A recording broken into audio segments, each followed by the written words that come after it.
Aujourd'hui cours de MMA, aujourd'hui cours de Knockin' on Heaven's Door.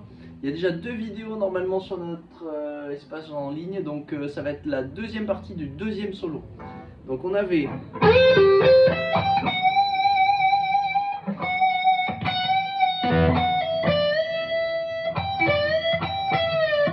s'arrêter à peu près là. Maintenant, donc après ça, là, donc je suis index 12e case, penta demi mineur ou sol majeur. D'accord? Et là, il y avait... D'accord, on était sur ça. Donc ici, n'oubliez pas de faire bas, haut. Ça peut vous aider à jongler entre les deux cordes. L'index comme ça, recroquevillé sur lui-même pour avoir de la puissance et pas du bout des doigts. D'accord? Ensuite, on va faire hammer 13, 15. Pardon, le bend un peu faux. Ok, et là on va faire 13. Donc là je fais un bend avec mon majeur sur la corde de sol, 14e case.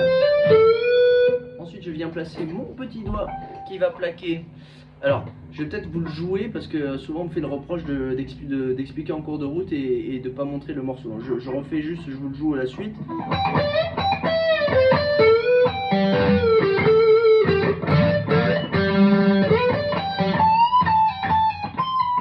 Pardon. Donc, on en était là. Hammer. Et là, je viens plaquer mon petit doigt en 15e case sur la penta.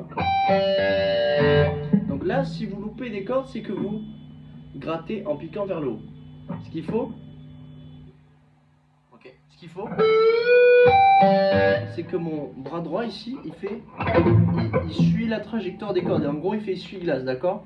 Il n'y a pas de rotation de main. Donc là, d'accord? Donc, et là, je laisse redescendre ma corde de sol, sans la lâcher. Et ensuite, on revient en 12, mais toujours sans lâcher le petit doigt. D'accord? Alors, vous pouvez le faire en hammer. C'est vous qui voyez. Il repasse que par la corde de sol à ce moment-là. Et après, corde de sol ici à l'unisson toujours. D'accord?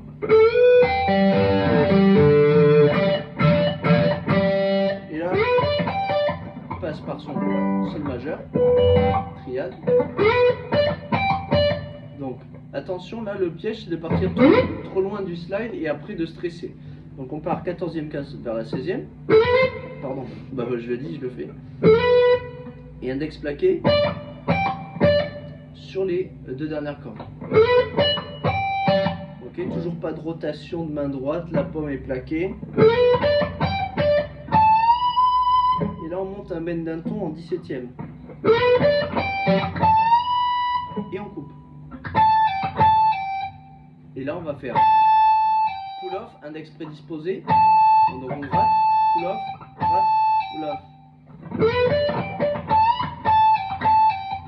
Et ensuite, on vient positionner l'annulaire, ça commence à piquer en 20e case, corde demi.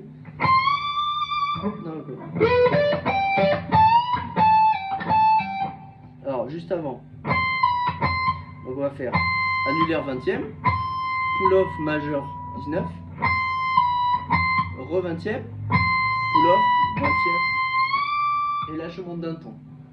Donc attention pour les joueurs de l'espaule, le pouce quand même ancré en haut, tant bien que mal. Et voilà, ça sera toujours plus facile que de pousser qu'avec les doigts, là vous n'aurez pas de force. Donc ça il le fait 2 fois. Il fait 20 pull-off 19, 20 bend. Il refait. Et après il fait simplement 20 pull-off 19, 20. Et je me déplace encore en 22e case. Là il n'y en a plus après, c'est mort. Et il en met 2. Donc là, vous priez, vous donnez tout ce que vous avez. Faites gaffe d'avoir des cordes assez légères et une action basse. Même si vous avez des cordes très fines, mais que les cordes sont assez hautes, que ça frise pas. Moi, je conseille que ça frise, c'est bizarre. Pas trop non plus. Mais plus l'action est basse, plus c'est facile à bender. Donc,